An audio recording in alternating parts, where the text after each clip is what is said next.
বাংলাদেশ সংসদ ভবন।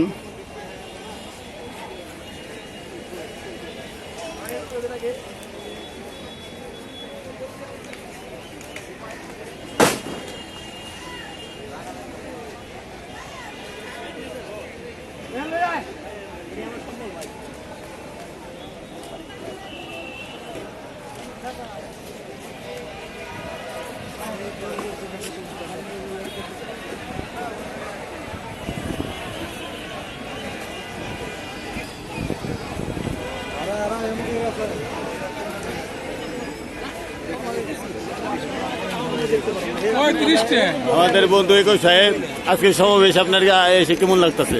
ইনশাল্লাহ ভালো, কি সফলতা কামনা করতেছেন? 100% যে জামাত ইসলাম জিতবে, এই ইনশাল্লাহ। ইনশাল্লাহ।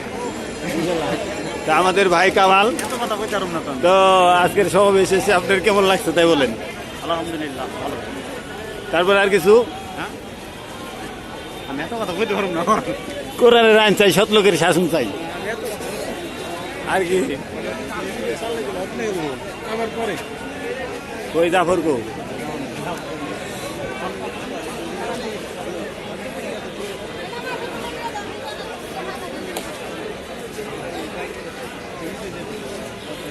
সবারই বেশি।